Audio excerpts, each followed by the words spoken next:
अस्सलाम वालेकुम। क्योंकि अगर मैं आप लोगों को पास्ट ईयर एनालिसिस बताऊं तो हर यूनिवर्सिटी ने काफ़ी ज़्यादा एमसीक्यूज़ यहाँ से कंडक्ट किए हैं। अब मैं आपको बता देती हूँ कि किस यूनिवर्सिटी ने कितने एमसीक्यूज़ इस चैप्टर से कंडक्ट किए हैं, और इसके बाद मैं आपको ये बताऊंगी कि किन किन टॉपिक से सबसे ज़्यादा एमसीक्यूज़ आए। ठीक है, और इसका प्रूफ भी मैं आप लोगों को दे दूंगी जब मैं आप लोगों को एमसीक्यूज़ कराऊंगी। आप लोग वहाँ पर ईजिली जो है वो खुद एनालिसिस कर सकते हो कि वाकई इन टॉपिक्स में से सबसे ज़्यादा एमसीक्यूज़ आए हैं। अच्छा, अब जो रिमेनिंग टॉपिक होंगे जो हम यहाँ पर डिस्कस नहीं करेंगे वो भी आपने करने हैं। अब ऐसा नहीं है कि अगर मैं ये टॉपिक करा रही हूँ ये मोस्ट इंपॉर्टेंट है तो बाकी जो रह गए हैं पीएमसी के सिलेबस में क्या वो नहीं करने? बिल्कुल भी नहीं, ऐसा हरगिज़ नहीं करना। आपने वो भी करनी है, लेकिन सबसे ज़्यादा फोकस आप लोगों ने इन टॉपिक्स पर करना है। मेरी एनालिसिस के अकॉर्डिंग यहाँ से एमसीक्यू सबसे ज़्यादा कंडक्ट किए जाते हैं। अब मैं आपको बताती हूँ कि किस यूनिवर्सिटी ने कितने एमसीक्यूज़ जो है वो कंडक्ट किए पास्ट ईयर में। अगर हम बात करते हैं किसकी, यूएचएस की अगर हम बात करते हैं तो यूएचएस ने पिछले साल 11th एमसीक्यूज़ यहाँ से इस चैप्टर से कंडक्ट किए, उन टॉपिक्स में से कंडक्ट किए जो मैं आज आप लोगों को कराऊंगी। ठीक है, और प्रूफ भी दूंगी लास्ट में जब मैं आप लोगों को एमसीक्यूज़ कराऊंगी। दूसरा, अगर हम बात करते हैं सिंध में आईबीए की बात करते हैं तो सिंध में जो है वो 5 एमसीक्यूज़ कंडक्ट किए गए। इसी तरह से अगर हम बात करते हैं जी शहीद जुल्फ़िकार अली भुट्टो मेडिकल यूनिवर्सिटी की, तो यहाँ से जो है वो 8 एमसीक्यूज़ कंडक्ट किए गए।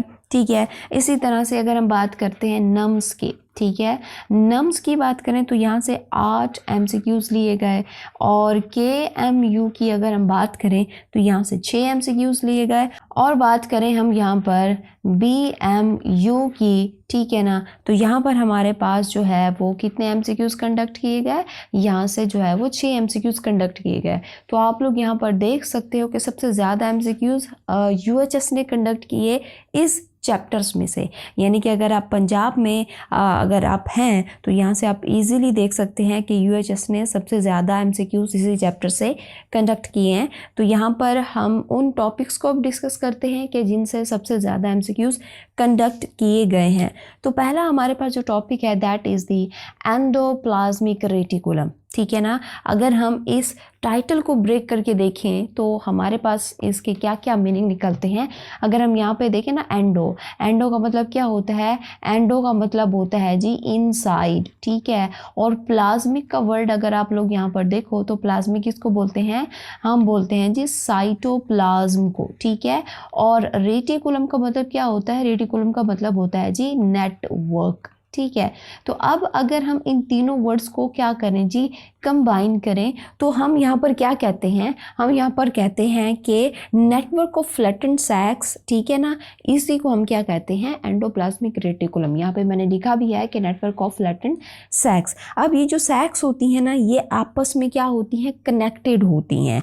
ठीक है ना, ये ट्यूब्स की तरह से होती हैं, आपस में कनेक्टेड होती हैं। और ये जो नेटवर्क होता है ये हमारे न्यूक्लियस से स्टार्ट करके हमारी सेल मेम्ब्रेन तक आया होता है। ठीक है ना, अब अगर मैं आप लोगों को यहाँ पर बताऊँ, ठीक है, आप लोग ये डायग्राम देख रहे हो, ठीक है, तो इस डायग्राम में अगर, अच्छा सबसे पहले तो ये समझो कि हमारे पास ये जो एंडोप्लाज्मिक रेटिकुलम होता है ना ये किस तरह का मेम्ब्रेन है, ये सिंगल मेम्ब्रेन बाउंडेड है। ठीक है, ये सिंगल मेम्ब्रेन बाउंडेड ऑर्गेनल है। ठीक है ना, और अगर मैं आप लोगों को बताऊं कि इस सिंगल मेम्ब्रेन बाउंडेड ऑर्गेनल के अंदर आप लोगों को जो है वो स्पेस दिखती है। मैं आपको जूम करके दिखा देती हूँ, ठीक है, ताकि आपको मज़ीद जो है वो क्लियर हो जाए। ये देखिए, ये आप लोग यहाँ पर स्पेस देख रहे हो, मैं यहाँ कलर चेंज कर लेती हूँ।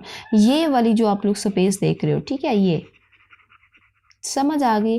अच्छा, इस स्पेस को हम यहाँ पर नाम क्या दे देते हैं, इसको हम कहते हैं सिस्टर्नल स्पेस। क्या हम नाम दे देते हैं, सिस्टर्नल स्पेस का हम इसको यहाँ पर नाम दे देते हैं। ठीक है ना, और ये इसके टोटल सेल का अगर हम यहाँ पर बताएं तो ये टोटल सेल का ये कितना होता है, 10% होता है।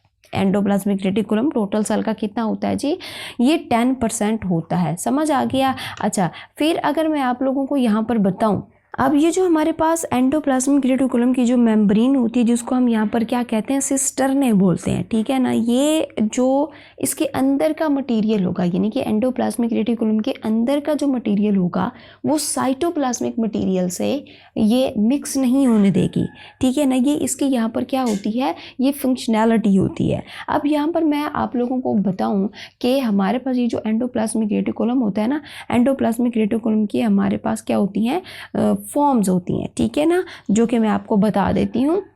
तो हमारे पास इसकी पहली फॉर्म जो होती है उसको हम क्या कहते हैं, RER, यानी कि रफ एंडोप्लाज्मिक रेटिकुलम। अब रफ एंडोप्लाज्मिक रेटिकुलम है तो इसको हम रफ क्यों बोल रहे हैं, because the presence of the ribosome. तो ये हमारे पास रफ एंडोप्लाज्मिक रेटिकुलम किस चीज़ से मिलकर बनी होती है, ये एंडोप्लाज्मिक रेटिकुलम, और यहाँ पर आपको क्या दिखता है जी, राइबोसोम आप लोगों को देखने को मिलता है, ठीक है ना। और दूसरी इसकी जो हमारे पास फॉर्म होती है दैट इज़ दी SER, ठीक है। अब SER को देखो तो सिर्फ और सिर्फ इसको हम यहाँ पर कह सकते हैं कि इसमें क्या होती है, एंडोप्लाज्मिक रेटिकुलम होती है। अच्छा, रफ एंडोप्लाज्मिक रेटिकुलम में हमारे पास इस जैसे कि नाम से जाहिर है, रफ का मतलब क्या है कि यहाँ पर ग्रेन्यूल्स होते हैं। आप लोग यहाँ पर डायग्राम में देख रहे हो, मैं आपको दिखा देती हूँ। ये देखिए, ये आप लोगों को क्या दिख रहे हैं, ग्रेन्यूल दिख रहे हैं, ठीक है। तो इन ग्रेन्यूल्स को हम राइबोसोम कहते हैं, और इन्हीं की वजह से ये इसकी जो अपीयरेंस होती है ना, ये क्या होती है, ये रफ होती है। दूसरा हमारे पास है जी स्मूथ एंडोप्लाज्मिक रेटिकुलम, और इसके अंदर आप लोगों को ये ग्रेन्यूल्स नहीं दिखेंगे। ये जो आपको पोर्शन दिख रहा है, ठीक है ना, यहाँ से लेकर यहाँ तक का पोर्शन, ठीक है, ये जो आप लोगों को ऑरेंज पिंकिश कलर में ये रीजन दिखाई दे रहा है, that is basically the smooth endoplasmic reticulum. अब हमारे पास स्मूथ एंडोप्लाज्मिक रेटिकुलम हो या फिर हमारे पास रफ एंडोप्लाज्मिक रेटिकुलम हो, तो ये दोनों अपने अपने फंक्शंस को परफॉर्म करते हैं। अब कौन कौन सा हमारे पास फॉर्म कौन सा फंक्शन परफॉर्म करता है, तो वो मैं आपको वन बाय वन करके बता देती हूँ। तो सबसे पहले मैं आपको बताती हूँ कि जो स्मूथ एंडोप्लाज्मिक रेटिकुलम होता है ये कौन से फंक्शन को परफॉर्म करता है। ये करता है जी सिंथेसिस ऑफ लिपिड। अब आप सबको पता है कि लिपिड को हमने बायोमोलिक्यूल चैप्टर में पढ़ा था, तो लिपिड की हमारे पास काफ़ी सारी टाइप्स होती हैं। तो ये कौन सा लिपिड को यहाँ पर ये प्रोड्यूस करता है, ये प्रोड्यूस करता है जी, मैं आपको बता देती हूँ किसको, फॉस्फोलिपिड को, ठीक है, ये फॉस्फोलिपिड को बनाता है। इसके अलावा ये स्टीरॉइड को बनाता है, समझ आ गया।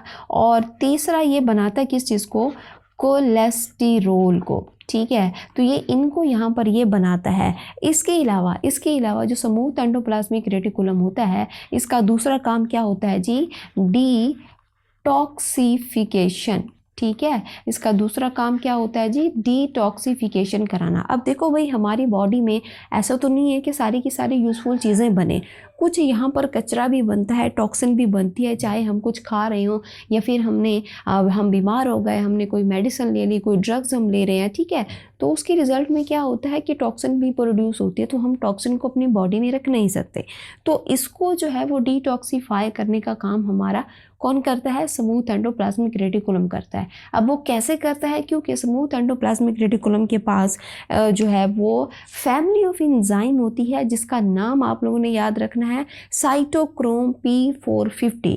ये फैमिली का नाम है। कौन सी फैमिली, एंजाइम की फैमिली का नाम है। अब यही जो है ये क्या करती है, डिटॉक्सिफिकेशन कराती है, समझ आ गया। अच्छा, फिर नेक्स्ट अगर हम यहाँ पर देखें स्मूथ एंडोप्लाज्मिक रेटिकुलम का और क्या काम हो सकता है कि ये क्या करती है, ये जो है ये यहाँ पर ट्रांसमिट करती है, किस चीज़ को ट्रांसमिट करती है, इम्पल्स को, समझ आ गया। ये इम्पल्स को जो है वो ट्रांसमिट करती है। और इसके अलावा इसका एक और मेन काम क्या होता है कि ये ट्रांसपोर्ट करती है मटेरियल्स को from one part to another part of the cell, ठीक है। तो ये आप लोगों ने स्मूथ एंडोप्लाज्मिक रेटिकुलम के फंक्शंस को याद रखना है। अब हम यहाँ पर डिस्कस कर लेते हैं किन के फंक्शंस को। हम यहाँ पर रफ एंडोप्लाज्मिक रेटिकुलम के फंक्शन को अगर हम यहाँ पर देखें, तो जैसे कि मैंने कहा कि रफ एंडोप्लाज्मिक रेटिकुलम अपीयरेंस में रफ है क्योंकि इसके ऊपर राइबोसोम प्रेजेंट होते हैं।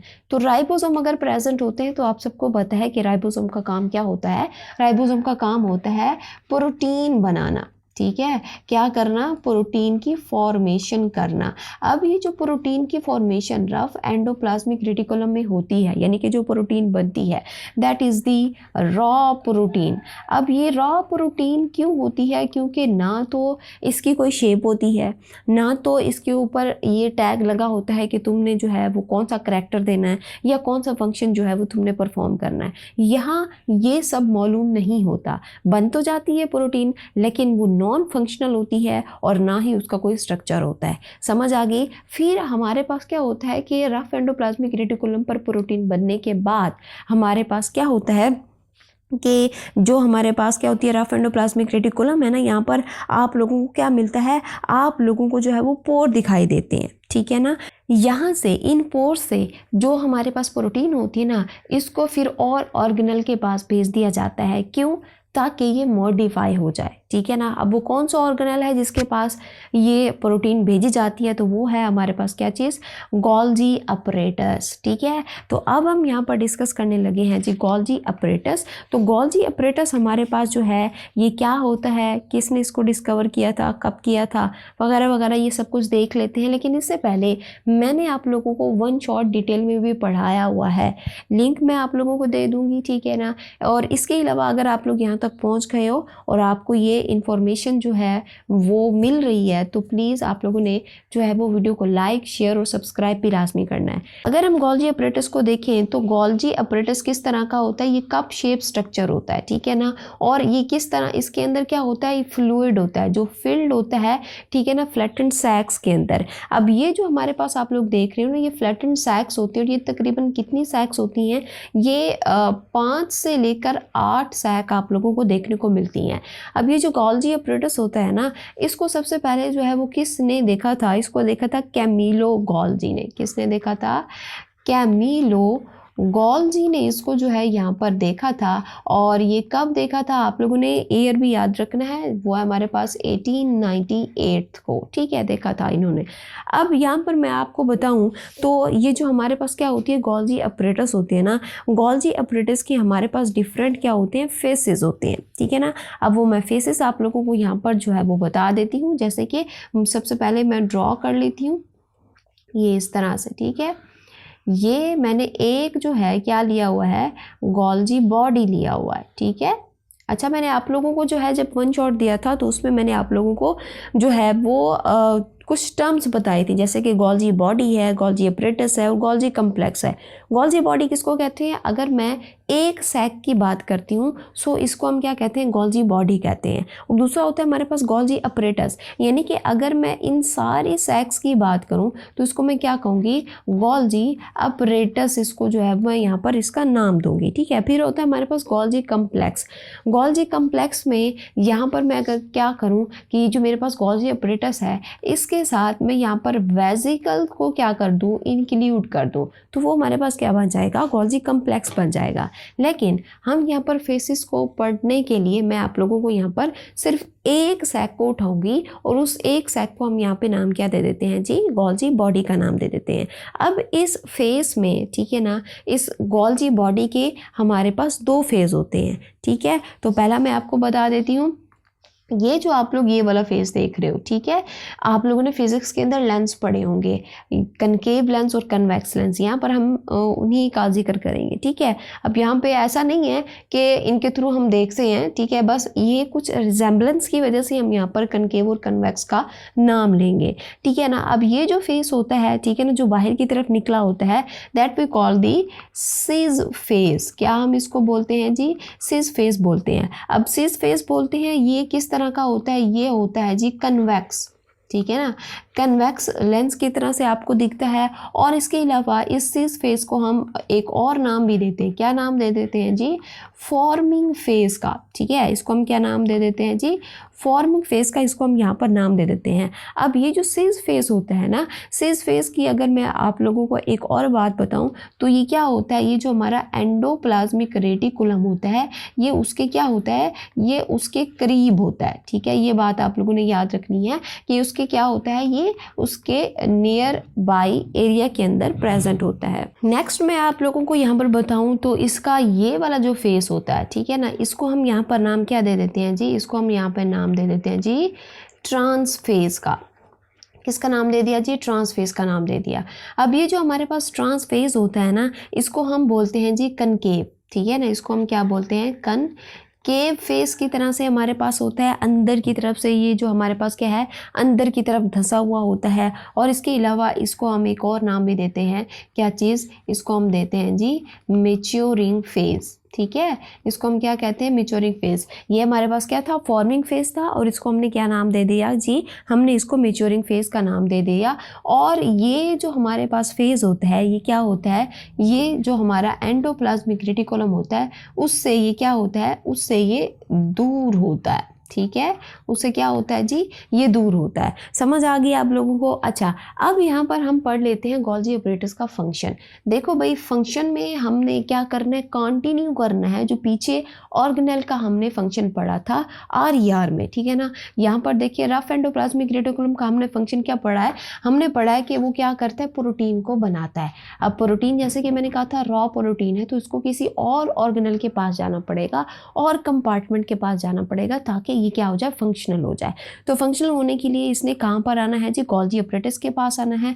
और गोल्जी ऑपरेटस अब इस प्रोटीन को क्या करेगा, मॉडिफाई करेगा, ठीक है ना। अब ये जो हमारे पास प्रोटीन मॉडिफाई होती है ना, ये इसको 3 स्टेप के अंदर मॉडिफाई किया जाता है, मैं आपको बता देती हूँ, ठीक है। ये जो प्रोटीन है, प्रोटीन की जो मॉडिफिकेशन है वो 3 तरीक़ों से होती है, 3 स्टेप्स में होती है।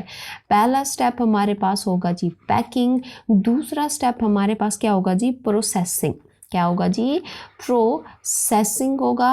और हमारे पास जो थर्ड स्टेप होगा उसको हम क्या बोलेंगे, उसको हम बोलेंगे जी सिक्रीशन, ठीक है। ये हमारे पास 3 स्टेप है और इन्हीं 3 स्टेप में हमने जो है वो प्रोटीन को मॉडिफाई करना है। तो ये आप लोग देख रहे हो, ये डायग्राम के अंदर ये हमारा है जी न्यूक्लियस। न्यूक्लियस के साथ आप लोग ये जो देख रहे हो दैट इज़ द ER, ठीक है। और ये हमारा जो है ये क्या है जी, ये है जी गोल्जी अपरेटस, ठीक है, ये हमारा क्या है जी, गोल्जी अपरेटस है। अब हम यहाँ पर बात करते हैं कि ये जो हमारे पास क्या होता है, ये जो हमारे पास एंडोप्लाज्मिक रेटिकुलम है, इसका जो रफ एंडोप्लाज्मिक रेटिकुलम है, ठीक है ना। अब ये क्या करता है, ये प्रोटीन को बनाता है और यहाँ से इन द फॉर्म ऑफ वेजिकल ये यहाँ से प्रोटीन को क्या कर देगा, ये सेक्रीट कर देगा। अब होता क्या है कि जैसे ही ये यहाँ पर सेक्रीट होती है तो ये जो वेजिकल है, ये वेजिकल जाती है किस चीज़ के पास, गोल्जी अपरेटस के पास। गोल्जी अपरेटस में जब ये जाती है तो यहाँ पर क्या होती है कि इसकी जो वेजिकल होती है, वेजिकल की जो मेम्ब्रेन होती है वो हमारे पास जो गोल्जी अपरेटस की मेम्ब्रेन होती है आपस में क्या कर लेती है, फ्यूज़ हो जाती हैं। फ्यूज़ हो जाती हैं तो ये जो हमारे पास प्रोटीन होती है ना, यूँ इस तरह से होती है, ठीक है, यूँ इस तरह से, यानी कि ये किस फॉर्म में होती है, यूँ इस तरह से लीनियर होती है, ठीक है ना। और यहाँ पर जैसे ही ये फ्यूज़ होगी तो यहाँ पर हमारे पास ये जो प्रोटीन होती है ये गोल्जी अपरेटस के ल्यूमन में आ जाएगी। ये जो आप लोग स्पेस देख रहे हो, ठीक है, इसको हम क्या कहते हैं, इसको हम कहते हैं जी ल्यूमन, ठीक है। तो ये ल्यूमन में आ गई। ल्यूमन में आने के बाद यहाँ पर हमारे पास क्या हो जाता है कि हम यहाँ पर कर देंगे इसकी क्या चीज़, फोल्डिंग, ठीक है ना। इसमें हम यहाँ पर जो है वो कुछ बॉन्ड ऐड कर देंगे, ठीक है, ताकि इसका स्ट्रक्चर चेंज करके यहाँ पर क्या हो जाए, फोल्डिंग हो जाए। आप लोगों ने बायोमोलिक्यूल चैप्टर में प्रोटीन के अंदर उसके स्ट्रक्चर्स के अंदर पढ़ा था कि किस स्ट्रक्चर का हमारे पास स्ट्रक्चर किस तरह से होता है और उसमें कौन कौन से बॉन्ड होते हैं। बॉन्ड की स्पेशलिटी की वजह से यहाँ पर हमारे पास क्या हो रहा था, प्रोटीन की शेप्स चेंज हो रही थी। तो यहाँ पर हम क्या करेंगे, ये जो हमारे पास प्रोटीन होगा ये हमारे पास लीनियर से किस फॉर्म में आ जाएगा, हम इसको यूं क्या कर देंगे, फोल्ड कर देंगे। प्रोटीन को हमने क्या कर दिया जी, फोल्ड कर दिया। अब जैसे ही हमने प्रोटीन को फोल्ड कर दिया तो समझ लें हमारा फर्स्ट स्टेप फिनिश हुआ and that is the packing, ठीक है, पैकिंग हमारे पास हो गया। अब दूसरा हमारे पास जो स्टेप होता है दैट इज़ द प्रोसेसिंग, ठीक है। क्या होता है हमारे पास, प्रोसेसिंग। प्रोसेसिंग में हम क्या करते हैं, प्रोसेसिंग में हमारे पास हम इस प्रोटीन के साथ किसी न किसी मॉलिक्यूल को ऐड कर देते हैं, ठीक है। तो मैं अब आपको बताती हूँ कि हमने इस प्रोटीन के साथ कौन सा मॉलिक्यूल जो है वो अटैच करना है। सपोज़ करो अगर यहाँ पर प्रोटीन में प्रोटीन का P लिख रही हूँ, प्रोटीन के साथ अगर मैं यहाँ पर क्या अटैच कर दूँ, ग्लूकोज, को अटैच कर दूं तो ये क्या बन जाएगा, ये बन जाएगा जी ग्लाइकोप्रोटीन। ठीक है, ये क्या बन जाएगा, ग्लाइकोप्रोटीन। और ये जिस प्रोसेस के थ्रू बना है ग्लाइकोप्रोटीन, ठीक है ना, उस प्रोसेस को हम क्या कहेंगे, ग्लाइकोजिलेशन। क्या बोलेंगे जी, ग्लाइकोजिलेशन, हम इसको यहाँ पर नाम दे देंगे। ठीक है, ये समझ आ गया। और अगर हम यहाँ पर इस प्रोटीन के साथ अटैच कर देते हैं किस चीज़ को, लिपिड को, ठीक है, तो अब आप लोग समझ गए होंगे कि लिपिड को अटैच किया है तो यहाँ पर ये क्या बनेगा, ये बनेगा जी ग्लाइकोलिपिड। ठीक है, और यहाँ पर ये जिस प्रोसेस के थ्रू बन रहा है उस प्रोसेस को हम यहाँ पर नाम क्या दे देंगे, ग्लाइकोजिलेशन। क्या हम नाम दे देंगे, ग्लाइकोजिलेशन का हम इसको यहाँ पर नाम दे देंगे। तो जैसे ही हम यहाँ पर इस प्रोटीन के साथ यहाँ पर और मॉलिक्यूल्स को अटैच करते हैं तो हम कहते हैं कि इसकी क्या हो गई, प्रोसेसिंग हो गई।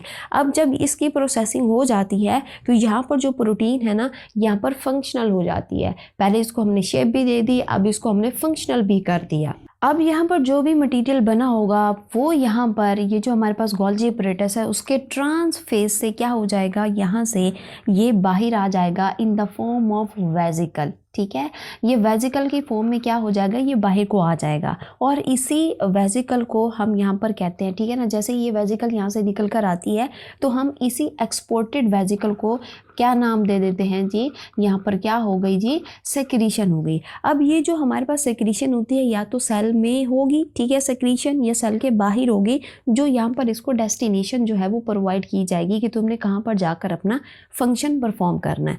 तो ये हमारे पास क्या था कि हमने इस सारे प्रोसेस में 3 स्टेप्स में प्रोटीन को क्या कर दिया, मॉडिफाई कर दिया। ये तो था एनिमल के अंदर।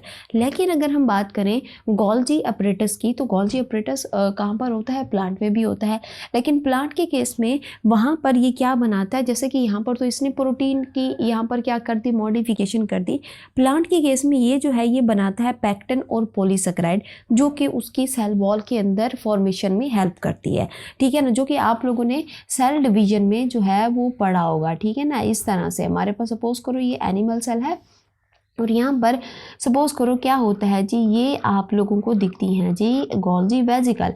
इनके अंदर यहाँ पर मटेरियल होता है और जो भी मटेरियल होता है उसको हम यहाँ पर नाम क्या दे देते हैं जी, जो भी इसके अंदर मटेरियल होता है उसमें हमारे पास पैक्टिन होता है और पॉलीसेकेराइड होता है। इसकी जो फिर मेम्ब्रेन होती है ना, ये यहाँ से क्या कर ली जाती है, रप्चर कर ली जाती है। मैं आपको यहाँ पर बता देती हूँ कि किस तरह से जो है वो रप्चर होगी। तो यहाँ पर देखिए कि ये इस तरह से जो है ये क्या हो जाएगी, ये रप्चर हो जाएगी।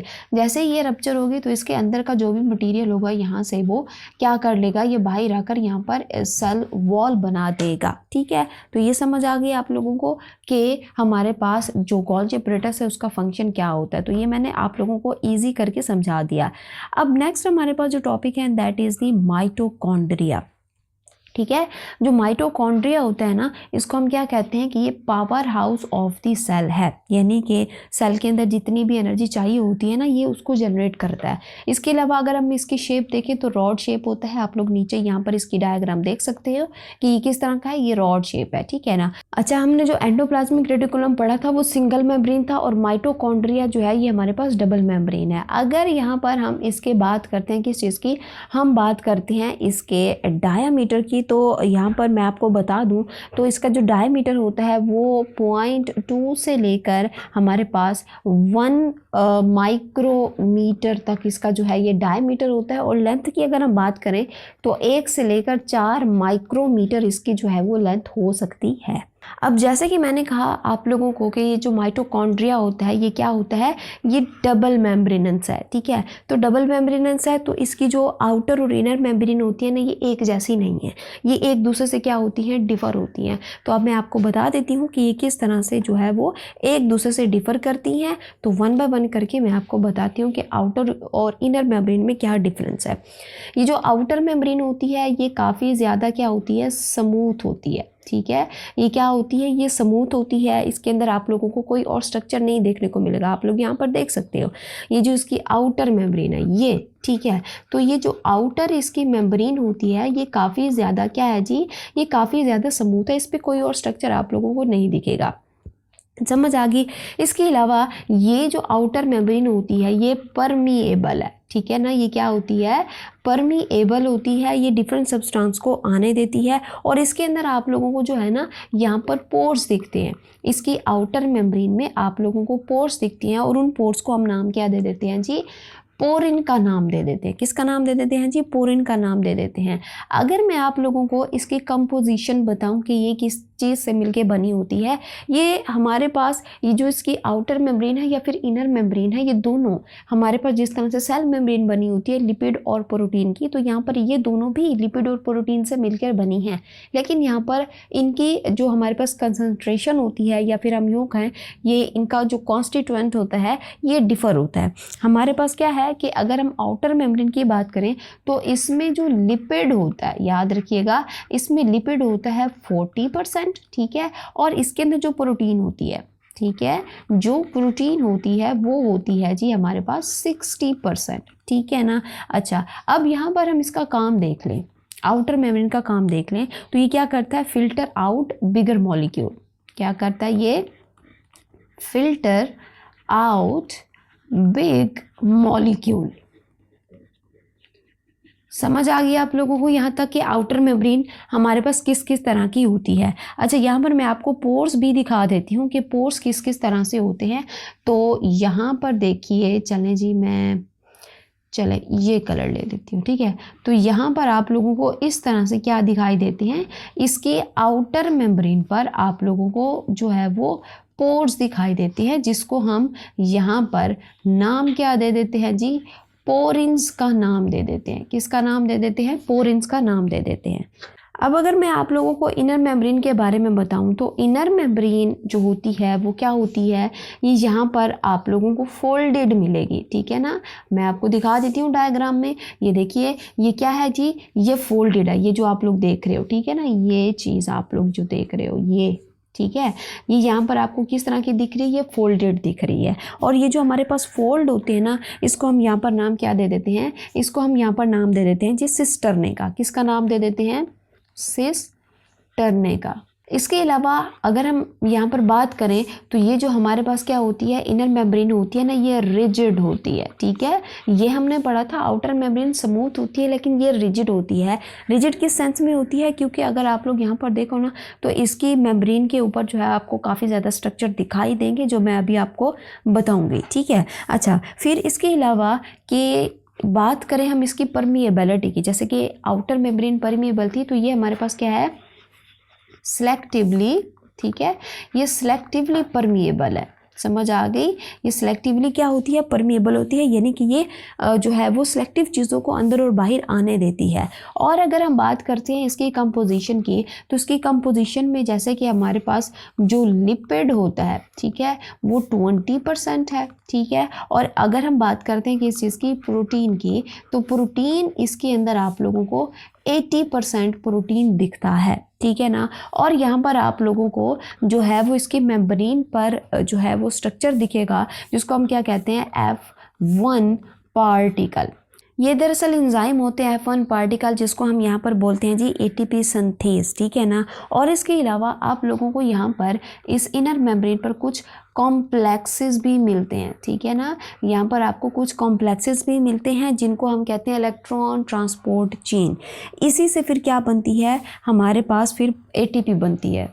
अब मैं आप लोगों को F1 पार्टिकल्स यहाँ पर जो है वो ड्रॉ करके दिखा देती हूँ कि आप लोगों को F1 पार्टिकल कहाँ कहाँ पे देखने को मिल सकते हैं, ठीक है। जैसे कि यहाँ पर आप लोगों को यूँ इस तरह से माचिस की तीली की तरह से, ठीक है ना, माचिस की तीली की तरह से आप लोगों को यहाँ पर स्ट्रक्चर दिखते हैं। और इन्हीं स्ट्रक्चर को हम यहाँ पर नाम क्या दे देते हैं जी, F1 पार्टिकल्स का यहाँ पर हम इसको जो है वो नाम दे देते हैं। इसके अलावा आप लोगों को यहाँ पर इसकी मेम्ब्रेन के ऊपर कुछ कॉम्प्लेक्सेस भी मिलते हैं, यानी कि इस तरह से आप लोगों को प्रोटीन के पड़े हुए स्ट्रक्चर्स भी दिखते हैं। और इनको हम यहाँ पे नाम क्या दे देते हैं जी, हम इसको नाम दे देते हैं जी कॉम्प्लेक्सेस का। किसका नाम दे देते हैं जी, कॉम्प्लेक्सेस का नाम दे देते हैं। अच्छा, अब यहाँ पर एक और चीज़ ज़रा नोट कीजिए कि हमारे पास इनर मेम्ब्रेन और आउटर मेम्ब्रेन, मैं आपको दिखा देती हूँ जूम करके। यहाँ पर देखिए, कि ये जो हमारे पास क्या है, ये आउटर मेम्ब्रेन है, ठीक है, और ये हमारे पास क्या है, इनर मेम्ब्रेन है। अब आउटर और इनर मेम्ब्रेन के दरमियान में आप लोगों को ये स्पेस दिख रही है, ठीक है ना। इस स्पेस को हम यहाँ पर नाम क्या दे देते हैं, याद रखिए, इस स्पेस को हम यहाँ पे नाम दे देते हैं जी इंटर मेम्ब्रेन स्पेस। क्या नाम दे देते हैं जी, इंटर मेम्ब्रेन, ठीक है, इंटर मेम्ब्रेन स्पेस का हम इसको जो है वो यहाँ पर नाम दे देते हैं। तो मैंने आप लोगों को यहाँ पर जो है वो बता दिया कि हमारे पास इसका स्ट्रक्चर किस तरह से होता है और इसकी हमारे पास जो क्या होती हैं जी जो मेम्ब्रेन्स होती हैं वो किस तरह से होती हैं, कितनी होती हैं, ये भी मैंने आप लोगों को यहाँ पर समझा दिया। अब हम यहाँ पर बात करते हैं किस चीज़ की, न्यूक्लियस की बात करते हैं, ठीक है। जैसे कि मैंने आप लोगों को कहा था कि इस चैप्टर के अंदर जो मोस्ट इम्पोर्टेंट चीज़ें हैं, जो मोस्ट इम्पोर्टेंट टॉपिक्स हैं, हम उनको यहाँ पर कवर करेंगे। तो हम यहाँ पर देखते हैं कि हमारे पास जो न्यूक्लियस है, आप सबको पता है न्यूक्लियस को किसने डिस्कवर किया था। न्यूक्लियस को जो है वो रॉबर्ट ब्राउन ने डिस्कवर किया था। कब किया था, 1831 में किया था। और इसके अलावा इस न्यूक्लियस को हम ब्रेन ऑफ द सेल भी कहते हैं।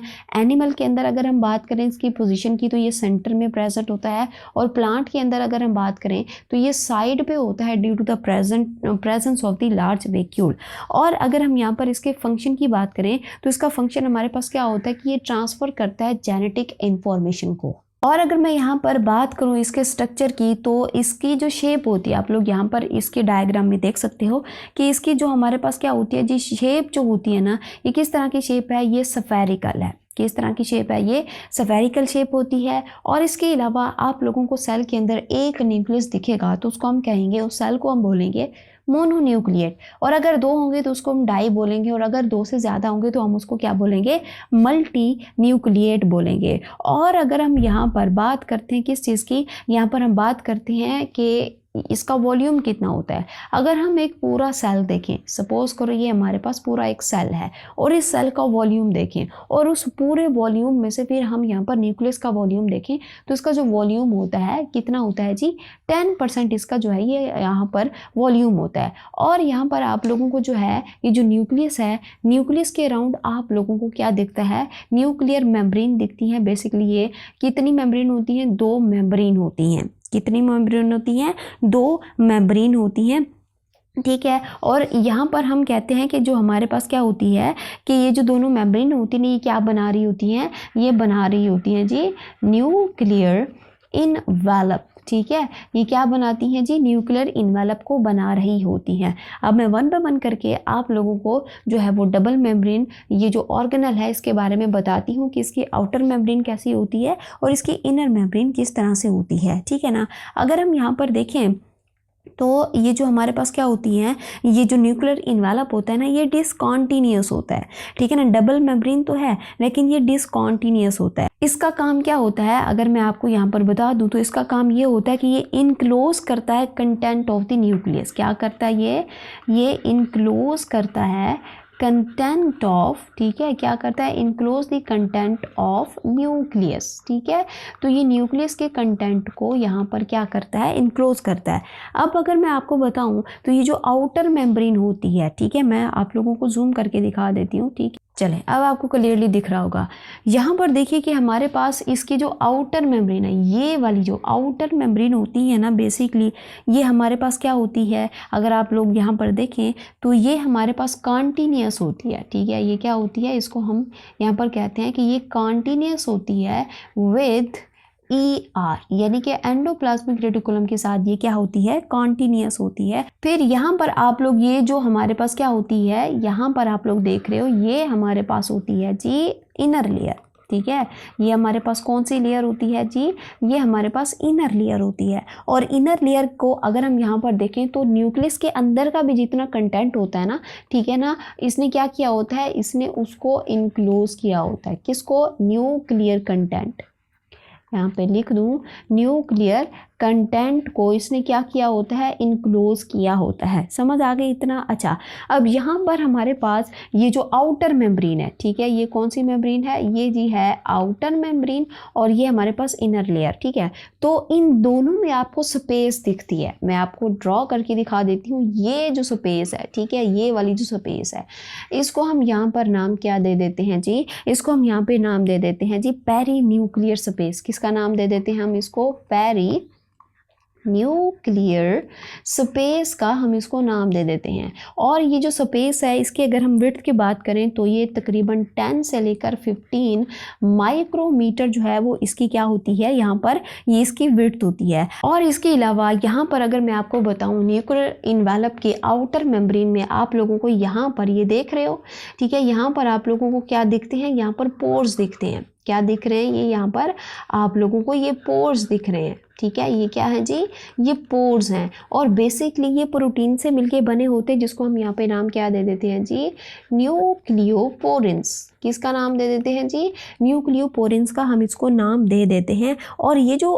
हमारे पास पोर होते हैं ना, बेसिकली अगर हम इनका काम देखें, ठीक है, इसका अगर हम काम देख लें तो ये काम क्या करते हैं, ये रेगुलेट करते हैं। क्या करते हैं जी, ये रेगुलेट करते हैं, रेगुलेट द पैसेज ऑफ, ठीक है, पैसेज ऑफ मटेरियल, ठीक है। तो ये मटेरियल को आने जाने में क्या करते हैं, रेगुलेट करवाते हैं। और इसके अलावा ये परमिएबल होते हैं। ये क्या होते हैं जी, ये परमिएबल होते हैं। किस चीज़ के लिए, फॉर स्मॉल मॉलिक्यूल।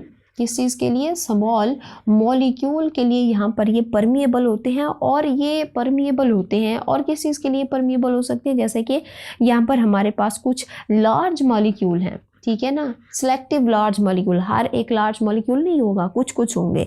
जैसे कि लार्ज मॉलिक्यूल में अगर हम बात करते हैं किस चीज़ की, हम बात करते हैं जी हिस्टीन की, ठीक है, सॉरी हिस्टीन नहीं है, हिस्टोन की, ठीक है। हिस्टोन हमारे पास एक क्या होती है, प्रोटीन होती है।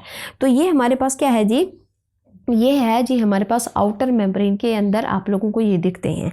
इसके अलावा यहाँ पर हमारे पास क्या होता है कि ये जो न्यूक्लियर इन्वेलप है, अगर आप लोग देखें तो सेल डिवीजन के दौरान ये क्या हो जाता है, ये डिसअपियर हो जाता है। और जब डॉटर सेल बनती हैं तो ये क्या हो जाता है, रीअपियर हो जाता है, ठीक है। ये आप लोगों को समझ आ गई। अब हम यहाँ पर देखते हैं कि ये जो हमारे पास न्यूक्लियर पोर होते हैं ना, इसके अंदर आप लोगों को मज़ीद 4 कम्प्लेक्स मिलेंगे।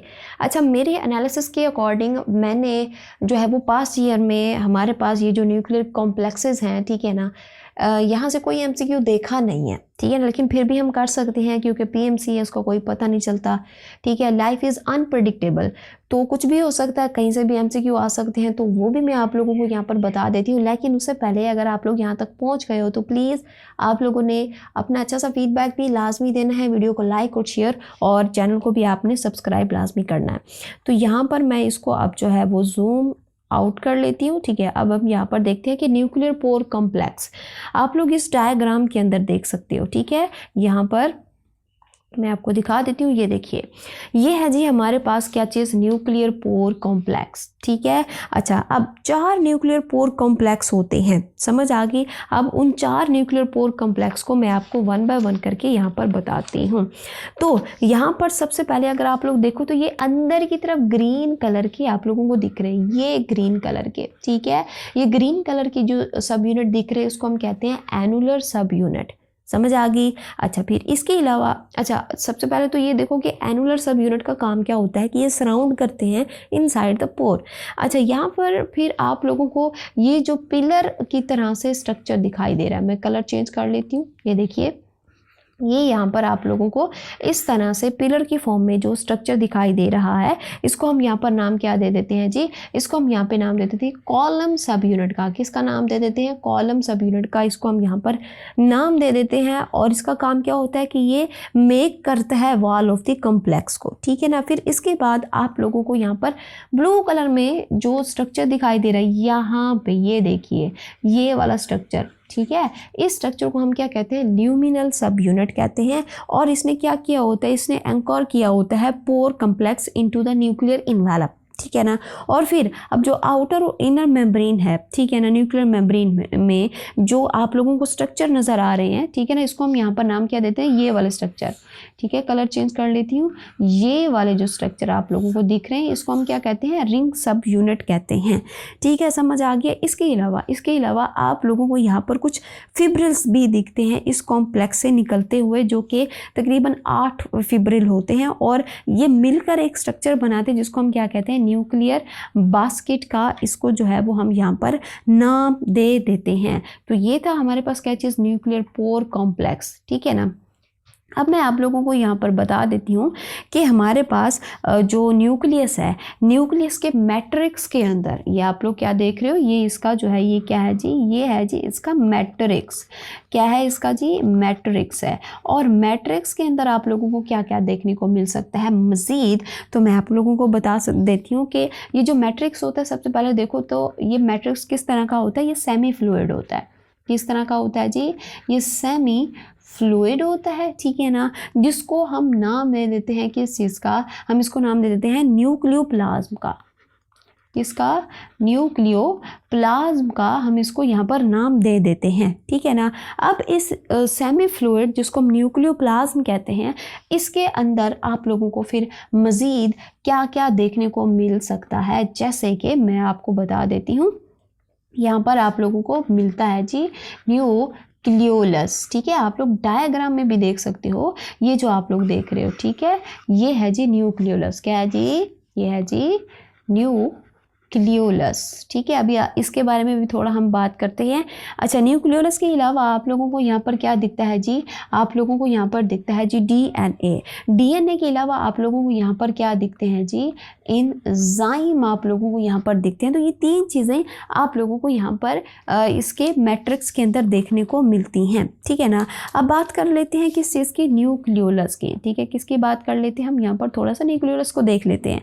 तो न्यूक्लियोलस हमारे पास क्या है, न्यूक्लियोलस हमारे पास डार्कली स्टेन स्ट्रक्चर होता है, ठीक है, डार्कली स्टेन स्ट्रक्चर होता है विद इन द न्यूक्लियस, ठीक है ना। अब ये सेल में एक भी हो सकते हैं और एक से ज़्यादा भी हो सकते हैं। अच्छा, अब यहाँ पर न्यूक्लियोलस की कंपोजिशन को देखें तो ये किस चीज़ से मिलके बना होता है, याद रखिएगा, ये जो न्यूक्लियोलस होता है, ये न्यूक्लियोलस कंसिस्ट करता है किस चीज़ के ऊपर, ग्रैन्यूल्स के ऊपर। अब ये ग्रैन्यूल्स क्या हो सकते हैं, ये बेसिकली राइबोसोमल यूनिट होते हैं, और वो भी रेडीमेड, यानी कि जो तैयार शुदा राइबोसोम के यूनिट होते हैं ना, हमें पता है ना कि राइबोसोम के 2 यूनिट होते हैं, स्मॉलर और हमारे पास लार्जर यूनिट। तो यहाँ पर ये जो हमारे पास यूनिट होते हैं ना, यही ग्रैन्यूल्स होते हैं, ठीक है। और दूसरा इसके अंदर आप लोगों को क्या दिखता है, फिब्रिल दिखते हैं आप लोगों को, ठीक है ना। और ये बने होते हैं बेसिकली हमारे पास raw material of the ribosomal RNA, याद रखिएगा, और प्रोटीन से मिलके बने होते हैं। और साथ में आप लोगों को यहाँ पर क्या दिखता है जी, डीएनए भी आप लोगों को दिखता है। तो ये हमारे पास कंपोजिशन है न्यूक्लियोलस की। अच्छा, अब न्यूक्लियोलस का काम देखें, ठीक है, न्यूक्लियोलस का अगर हम यहाँ पर काम देख लें तो ये क्या बनाता है, ये बनाता है जी किस चीज़ को, राइबोसोम को, ठीक है, राइबोसोम को क्या करता है, ये बनाता है। अब ये बनाता किस तरह से है, क्योंकि अगर हम न्यूक्लियोलस को देखें तो न्यूक्लियोलस के ऊपर एक क्या होती है, एक स्पेशल साइट होती है, ठीक है ना। और उस साइट को हम यहाँ पर नाम क्या दे देते हैं जी, हम उसको कहते हैं NOR, ठीक है, यानी कि न्यूक्लियोलर ऑर्गेनाइजर रीजन। अब ये जो रीजन होता है ना, ये बहुत ज़्यादा इंपॉर्टेंट होता है, और यहीं पर जो है वो जो राइबोसोम है, फैक्ट्री ऑफ प्रोटीन जो है वो यहीं पर बनती है, ठीक है। तो ये था हमारे पास क्या चीज़, हमारे पास एक न्यूक्लियस का स्ट्रक्चर, ठीक है ना। अच्छा, इसके अलावा क्रोमोसोम है, क्रोमोसोम का स्ट्रक्चर है, ठीक है ना, और उसकी डिफरेंट शेप्स होती हैं। ये मैं आपको नहीं पढ़ा रही क्योंकि मैंने इसमें से बहुत कम MCQs देखे हैं, और ऐसा भी नहीं है कि आप लोग अब ना करो उसको, ठीक है ना। मैं कह रही हूँ कि PMC जो है वो अनप्रडिक्टेबल है, कुछ भी हो सकता है, कहीं से भी MCQ आ सकते हैं, लेकिन मोस्ट ऑफ द इम्पोर्टेंट जो रिपीटेड MCQs हैं इस चैप्टर के, वो इन ऑर्गेनेल्स में से आए हैं, ठीक है, तो ये ऑर्गेनेलीज आप लोगों ने अच्छे से करनी है, ठीक है ना, मैंने आपको समझा भी दिया है। अब हम प्रूफ की तरफ चलते हैं कि क्या वाकई ऐसा है कि इन टॉपिक्स में से सबसे ज़्यादा एमसीक्यूज़ आए हैं। तो अब हम चलते हैं एमसीक्यूज़ की तरफ, लेकिन उससे पहले आप लोग यहाँ तक पहुँच गए हो और आप लोगों को इन्फॉर्मेशन मिल रही है तो प्लीज़ चैनल को लाइक, शेयर और इसको सब्सक्राइब भी लाजमी कर दीजिएगा। सो हमारे पास पहला एमसीक्यू है कि glycoprotein are formed as a result of combination of. अब यहाँ पर हमने बताना है कि ग्लाइकोप्रोटीन किन चीज़ों से मिलकर बनी होती है, lipid and protein, carbohydrate and protein, nucleic acid and protein, या फिर fatty acid and the carbohydrate. तो इसका एग्जैक्ट आंसर हमारे पास क्या है, अभी हमने पढ़ा है गोल्जी एपरेटस के अंदर कि हमने जब प्रोटीन को मॉडिफाई किया था तो उसमें उसका जो सेकंड स्टेप था दैट इज़ दी प्रोसेसिंग में हम क्या कर रहे थे कि प्रोटीन के साथ किसी न किसी मॉलिक्यूल को ऐड कर रहे थे। तो यहाँ पर भी हमारे पास क्या है कि हम कार्बोहाइड्रेट के साथ प्रोटीन के साथ हमने कार्बोहाइड्रेट को मिला दिया तो वो क्या बन गया, वो बन गया हमारे पास ग्लाइकोप्रोटीन। सो हमारे पास नेक्स्ट जो एमसीक्यू है कि A student observed a boundary in both plant and animal cell। ठीक है ना, हम सबको पता है कि चाहे एनिमल सेल हो या प्लांट सेल हो, इसके अराउंड इसकी आउटर बाउंड्री प्रेजेंट होती है that control entry and the exit of the substance. ये बात भी ठीक है कि वो जो बाउंड्री होती है वो क्या कर रही होती है, एंट्री और एग्जिट को क्या करती है, कंट्रोल करती है। विच of the following structure is likely being observed. अब हमने ये बताना है कि ये कौन सी स्ट्रक्चर है, ठीक है ना, क्या वो माइटोकॉन्ड्रिया, गोल्जी एपरेटस है, प्लाज्मा मेम्ब्रेन है या फिर सेल वॉल है। तो हम सबको पता है आउटर बाउंड्री क्या होती है जी, प्लाज्मा मेम्ब्रेन होती है। प्लांट के केस में आउटर मोस्ट बाउंड्री जो होती है वो सेल वॉल होती है। बेनिथ द सेल वॉल हमारे पास प्रेजेंट होती है क्या चीज़, प्लाज्मा मेम्ब्रेन। लेकिन प्लांट एनिमल सेल के अंदर यहाँ पर आउटर मेम्ब्रेन क्या होती है, प्लाज्मा मेम्ब्रेन होती है। नेक्स्ट हम यहाँ पर देख लेते हैं, हमारे पास है कि Nissl granule is a specialised structure in neuron formed by the modification of. ये भी यूएचएस 2025 में आया हुआ है। अच्छा, ये जो एमसीक्यू है ये ज़्यादा बिलोंग कर रहा है control and the coordination chapter से, लेकिन क्योंकि हम यहाँ पर cell structure and the function पढ़ रहे हैं तो उसका न्यूरॉन का जो स्ट्रक्चर होता है उसमें भी हमारे पास ऑर्गेनेलीज वगैरह होती हैं, ठीक है। तो यहाँ पर हम क्या कह रहे हैं कि ये इस एमसीक्यूज में पूछा क्या गया है कि नीजल ग्रैन्यूल जो होता है ना वो न्यूरॉन में प्रेजेंट जो है ये ख़ास स्ट्रक्चर होते हैं जो किसकी मॉडिफिकेशन से बनते हैं, हमने यहाँ पर बताना है। Golgi bodies and smooth endoplasmic reticulum, peroxisome and the mitochondria, lysosome and the vacuole, या फिर ribosome and the rough endoplasmic reticulum. तो ये बना होता है किस चीज़ से, ribosome and the rough endoplasmic reticulum. अब देखो भाई, जो नीजल ग्रैन्यूल होते हैं ना ये रफ एंडोप्लाज्मिक रेटिकुलम और राइबोसोम के क्लस्टर होते हैं जो न्यूरॉन में प्रोटीन सिंथेसिस का क्या करते हैं, फंक्शन परफॉर्म करते हैं। समझ आ गई। अच्छा, नेक्स्ट हमारे पास है कि what is the function of the centromere. ये जो हमारे पास एमसीक्यू है ये यूएचएस 2025 में पूछा गया है और ये किस टॉपिक से लिया गया, इस चैप्टर के ये लिया गया है जी क्रोमोसोम से। किस चैप्टर से लिया, टॉपिक से लिया गया, क्रोमोसोम से लिया गया, ठीक है ना। क्रोमोसोम को अगर आप लोग यहाँ पर डायग्रामेटिकली देखो तो ये इसका स्ट्रक्चर इस तरह से होता है, ठीक है, और दरमियान में यहाँ पर आप लोगों को क्या मिलती है, एक कंस्ट्रिक्शन मिलती है, ठीक है। तो अब हमने ये वाली जो कंस्ट्रिक्शन होती है इसको हम क्या कहते हैं, सेंट्रोमेयर कहते हैं। अब इस सेंट्रोमेयर का हमने फंक्शन बताना है कि इसका फंक्शन क्या होता है। To protect the end of chromosome, नहीं भाई, जो हमारे पास क्या होता है, क्रोमोसोम का एंड होता है ना यहाँ पर, ये टिप जो होती है, ठीक है ना, यहाँ पर हमारे पास एक प्रोटेक्टिव कैप होती है। उस प्रोटेक्टिव कैप को हम क्या कहते हैं, टीलोमेयर कहते हैं। तो ये ऑप्शन हमारे पास क्या है कि रॉन्ग होगा। To hold sister chromatid together, या फिर to carry genetic information, to initiate DNA replication. तो इसका एग्जैक्ट आंसर क्या है, टू होल्ड सिस्टर क्रोमेटिड। ये जो आप लोग देख रहे हो, ठीक है ना, ये एक बाजू ये दूसरी बाजू, इसको हम क्या कहते हैं, सिस्टर क्रोमेटिड हम इसको बोलते हैं, क्रोमेटिड बोलते हैं, ठीक है ना। तो हमारे पास अगर हम क्रोमोसोम को देखें, ठीक है, ये उसकी कॉपी आ गई, तो यहाँ पर हमारे पास क्या है, ये सिस्टर क्रोमेटिड है, तो ये उसको क्या करता है, ये उसको होल्ड करता है। नेक्स्ट हमारे पास एमसीक्यू है कि all are the function of the lysosome except. इनमें से हमारे पास फंक्शन दिए हुए हैं किसके, लाइसोसोम के सिवाय। अब देखो भाई, हमारे पास जो लाइसोसोम है जो यूएचएस 2025 में ये आया है, लेकिन अगर हम पीएमसी के सिलेबस को देखें तो उन्होंने लाइसोसोम को मेंशन नहीं किया, ठीक है, लाइसोसोम को उन्होंने मेंशन नहीं किया अलग से, लेकिन मैं आपको बता दूं कि यहाँ पर लाइसोसोम से भी क्या किया गया है, एमसीक्यू यहाँ से लिया गया है। ठीक है, तो अब हमने इसमें से ये बताना है कि कौन सा फंक्शन जो है वो लाइसोसोम का नहीं है। इंट्रासेलुलर डाइजेशन होता है लाइसोसोम में, क्योंकि वहाँ पर आपको क्या मिलते हैं, एंजाइम मिलते हैं। फिर आता है कि रिमूवल ऑफ द वेस्ट भी होता है, ठीक है ना। इसी तरह से ऑटोफेगी यानी कि सेल ईटिंग भी होती है वहाँ पर, ठीक है ना। ये तीनों प्रोसेस चलते हैं। लिपिड सिंथेसिस वहाँ पर नहीं होता, ठीक है ना। जो लिपिड सिंथेसिस होता है वो एंडोप्लाज्मिक रेटिकुलम के SER यानी कि स्मूथ एंडोप्लाज्मिक रेटिकुलम में होता है। नेक्स्ट हमारे पास है कि identify most appropriate function of the chromosome. अब आप सबको पता है क्रोमोसोम का फंक्शन क्या होता है, यूएचएस में पूछा गया, कितना इजी सवाल है। Energy production and the storage, भाई नहीं। Protein synthesis and the regulation, ये भी नहीं होगा। Lipid metabolism and the transport, ये भी नहीं होगा। तो इसका एग्जैक्ट आंसर क्या है, storage of the genetic information, ये हम सबको पता है। अच्छा, नेक्स्ट हमारे पास है the function of the nucleolus is to make. अब न्यूक्लियोलस भी मैं आपको पढ़ा कर आई हूँ न्यूक्लियस वाले टॉपिक के अंदर, और ये UHS 2025 में पूछा गया, कितना इजी सवाल है, ठीक है। कि ये जो न्यूक्लियोलस होता है ये किस को बनाता है, इसका जो फंक्शन है किस चीज़ को बनाना है, राइबोसोमल DNA, लाइसोसोम, राइबोसोम या क्रोमोसोम। तो इसका एग्जैक्ट आंसर क्या है जी, राइबोसोम को ये क्या करता है, बनाता है। अच्छा जी, नेक्स्ट हमारे पास है कि dash arrange the DNA into the chromosome in a eukaryotic cell.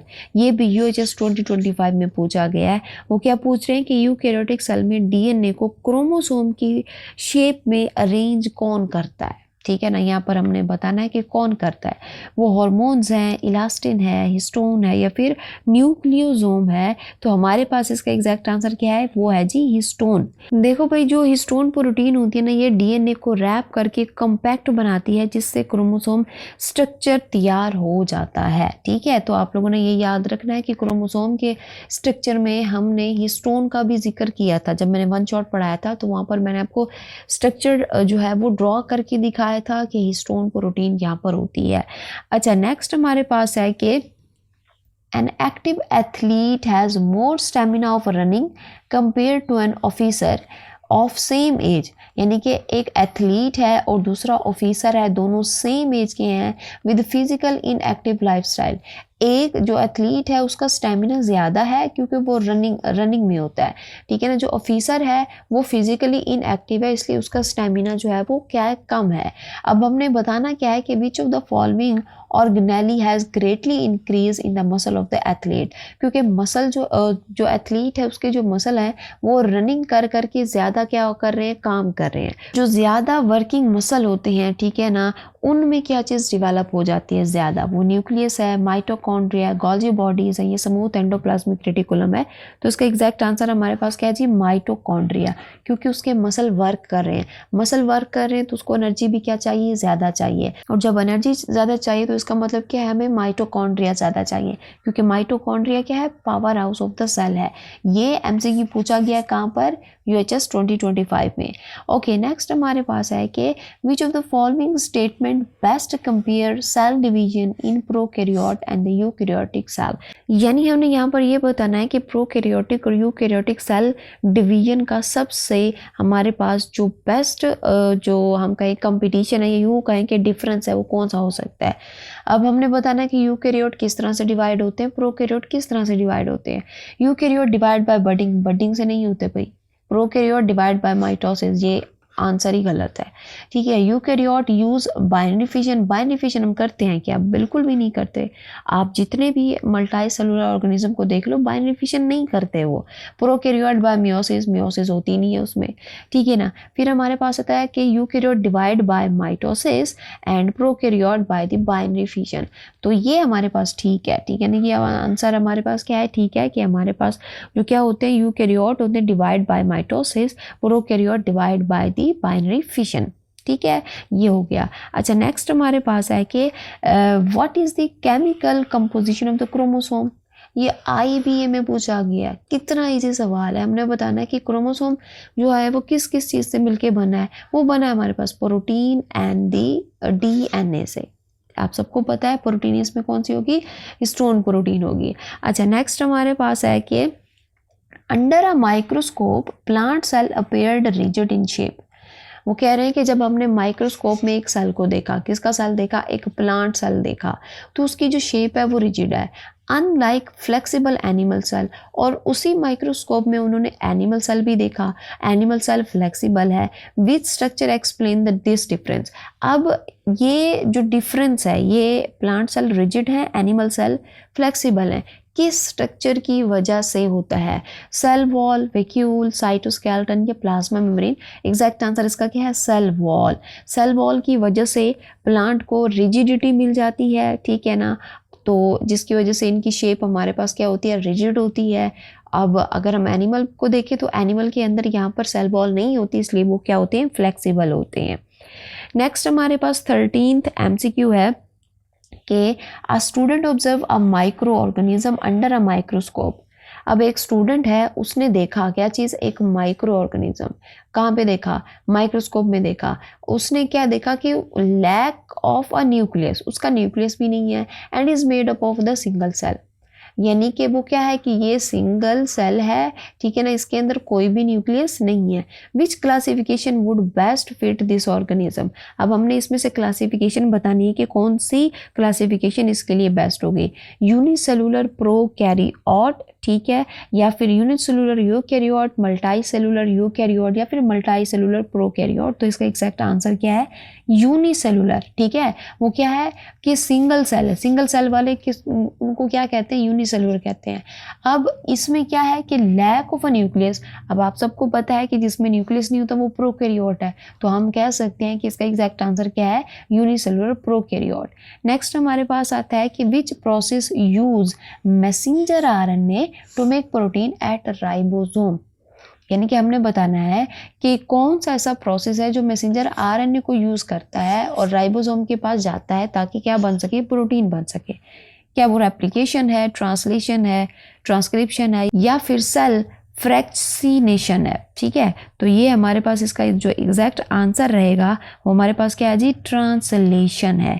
यानी कि प्रोटीन सिंथेसिस का जो काम होता है 2 स्टेप में होता है, एक हमारे पास किस में, ट्रांसक्रिप्शन में, दूसरा किस में होता है जी, ट्रांसलेशन में होता है। तो ट्रांसलेशन के दौरान राइबोसोम मैसेंजर आरएनए के कोडॉन को रीड करके अमाइनो एसिड को कंबाइन करके क्या बनाता है, यहाँ पर प्रोटीन बनाता है। ट्रांसक्रिप्शन में हम क्या करते हैं, डीएनए से हम यहाँ पर क्या बनाते हैं, आरएनए बनाते हैं। फिर जो भी इंफॉर्मेशन होती है आरएनए पे, ठीक है ना, मैसेंजर आरएनए पे, वो आती है कहाँ पर, राइबोसोम में, ठीक है ना। जो हमारे पास डीएनए से आरएनए बनना है दैट इज द ट्रांसक्रिप्शन, और जो मैसेंजर आरएनए से प्रोटीन बनना है वो हमारे पास क्या है, ट्रांसलेशन है। नेक्स्ट है हमारे पास Golgi apparatus is structurally made of series of flattened. क्या आईबीए में पूछा गया, फ्लैटेंड हमारे पास ग्रेना होता है, ग्रेना आप लोगों को कहाँ पे मिलता है, क्लोरोप्लास्ट में। क्रिस्टे है, सिस्टरने है, या फिर वेजिकल है। तो इसका एग्जैक्ट आंसर हमारे पास क्या है जी, सिस्टरने, ठीक है। देखो भाई, Golgi apparatus flattened membrane bound sac पर कंसिस्ट होता है, जिन्हें हम क्या कहते हैं, सिस्टरने कहते हैं। नेक्स्ट हमारे पास है कि Which of the following best describe the relationship between endoplasmic reticulum and the Golgi apparatus? ये कहाँ पर पूछा गया, ये जो है वो शिज़ामियो में 2025 में पूछा गया।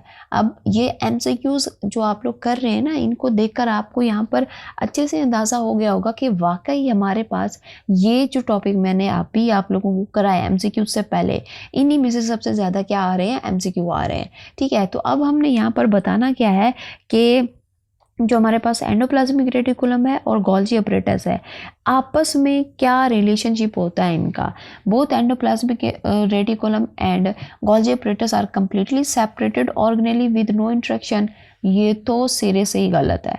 इनका ईआर का और गोल्जी अपरेटस का फंक्शन होता है, किस तरह से होता है वो हमने बताना है।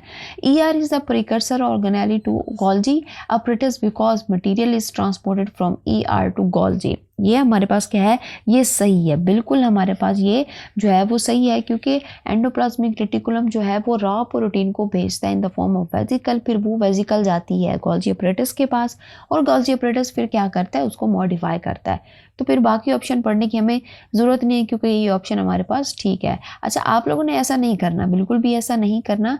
अगर आप लोग MD कैट करने गए बैठे हो, ठीक है ना, एग्ज़ाम सेंटर में हो, और आपको जो है वो ऑप्शन पढ़कर लग रहा है कि यही एग्जैक्ट आंसर है, ठीक है ना, आप लोगों को पता है, अच्छा ठीक है वही एग्जैक्ट आंसर होगा, लेकिन ध्यान रहे, ख्याल से आप लोगों ने ऑप्शंस पूरे रीड करने हैं, ठीक है ना। सही ऑप्शन को पढ़ने के बाद आप लोगों ने बाकी रिमेनिंग ऑप्शन को भी एक नज़र देख लेना है कि उनमें क्या लिखा हुआ है, कहीं आपका ऑप्शन गलत ना हो जाए, ठीक है। अच्छा, नेक्स्ट हमारे पास है कि which organelle serve as packing and the distribution centre for molecule with in a cell. अब हमने बताना है कि यहाँ पर कि वो पूछ कह रहे हैं कि सेल में पैकिंग और डिस्ट्रीब्यूशन सेंटर का काम कौन सा ऑर्गेनेली करता है। अब देखो भाई, पैकेजिंग किसकी हो रही थी, प्रोटीन की हो रही थी, और डिस्ट्रीब्यूट भी कर रहा था, ठीक है ना, किस फॉर्म में, इन द फॉर्म ऑफ सेक्रीशन, जब वो वेजिकल बना रहा था। सेल के अंदर वो सेक्रीशन हो रही थी या बाहर हो रही थी, सेक्रीशन हो रही थी तो इसका मतलब क्या है, ट्रांसपोर्ट हो रहा था। तो ये कौन कर रहा था, ये हमारा गोल्जी अपरेटस कर रहा था। माइटोकॉन्ड्रिया नहीं करता, क्योंकि वो power house of the cell है। राइबोसोम प्रोटीन बनाता है। वैक्यूल जो है वो क्या करता है, सब्सटेंसेस को स्टोर करता है। तो ये बाकी ऑप्शन रॉन्ग है। नेक्स्ट हमारे पास जो MCQ है कि which of the following statement correctly describe the organelle that is not membrane bound. हमने बताना है कि कौन सा स्टेटमेंट जो है वो नॉन मेम्ब्रेन बाउंड ऑर्गेनेली को करेक्टली डिस्क्राइब करता है। Presence of the cristae, modification in the packaging of protein, presence of the digestive enzyme या made of ribosomal RNA and the protein। तो यहाँ पर हमारे पास इसका एग्जैक्ट आंसर क्या है, made of ribosomal RNA and protein। देखो भाई, राइबोसोमल जो RNA होता है, या फिर हम यूँ कहें कि राइबोसोम जो होता है वो नॉन मेम्ब्रेन बाउंड ऑर्गेनेली है। अब ये जो हमारे पास, अगर हम क्रिस्टे को देखें तो आप सबको पता है ये किस ऑर्गेनेली में प्रेजेंट होता है। Modification the packaging of protein की गोल्जी अपरेटस का काम है। Presence of the digestive enzyme, ये किस में होते हैं, लाइसोसोम में होते हैं। Made of the ribosomal RNA and protein, ये किस में होता है, ये राइबोसोम में होता है। तो राइबोसोम हमारे पास क्या होती है कि नॉन मेम्ब्रेन बाउंड ऑर्गेनेल होता है। नेक्स्ट हमारे पास है कि which organelle is usually referred as a post office of the cell and the Y.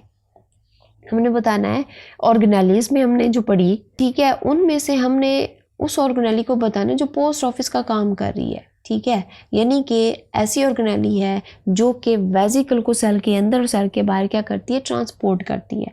आपको पता है जो हमारे पास ऑर्गेनेली है वो कौन सी है, क्या वो गोल्जी अपरेटस है, क्योंकि ये रिसीव करती है, सॉर्ट करती है, package the material for transport to the other part of the cell. या फिर रफ एंडोप्लाज्मिक रेटिकुलम है, नहीं भाई। माइटोकॉन्ड्रिया है, नहीं भाई। न्यूक्लियस है, नहीं भाई। तो इसका एग्जैक्ट आंसर हमारे पास क्या है जी, ये गोल्जी अपरेटस है। नेक्स्ट हमारे पास जो MCQ है कि the given organelle is involved in the synthesis of oil, phospholipid and steroid. अब हमने बताना है कि जो हमारे पास ऑर्गेनेली है जो ऑयल, फॉस्फोलिपिड और स्टेरॉइड के सिंथेसिस करता है वो कौन सा है। Mitochondria power house of the cell है। गोल्जी कम्प्लेक्स ये क्या कर रहा है, ये प्रोटीन की क्या करता है, मॉडिफिकेशन करता है, ये भी नहीं होगा, ठीक है।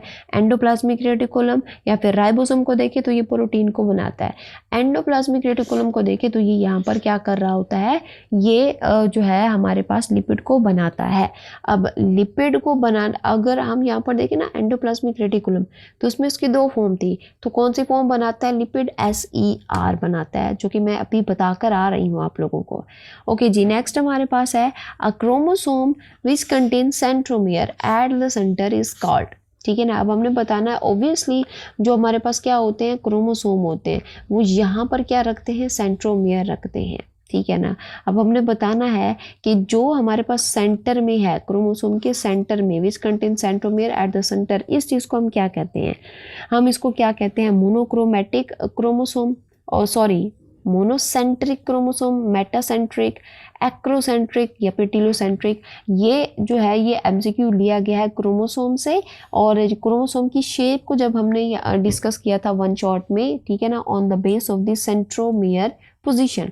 तो जो हमारे पास दरमियान में सेंट्रोमियर की पोजीशन आती है उसको हम क्या कहते हैं, मेटासेंट्रिक कहते हैं। ठीक है, नेक्स्ट हमारे पास है कि which organelle give rise to primary lysosome through budding in the eukaryotic cell. हमने इसमें ये बताना है कि कौन सा ऑर्गेनेली बडिंग के थ्रू प्राइमरी लाइसोसोम बनाता है। Smooth endoplasmic reticulum, rough endoplasmic reticulum, plasma membrane या गोल्गी सिस्टर्ने। तो इसका आंसर हमारे पास क्या है जी, गोल्गी सिस्टर्ने, क्योंकि गोल्गी क्या करता है कि in the form of vesicle क्या कर रहा होता है, सेक्रीशन कर रहा होता है, और वो जो सेक्रीशन होती है ना वो क्या बन जाता है, प्राइमरी लाइसोसोम बन जाता है। ओके जी, नेक्स्ट हमारे पास 23rd MCQ है कि इन chromosome positively charged histone protein are organized with negatively charged DNA।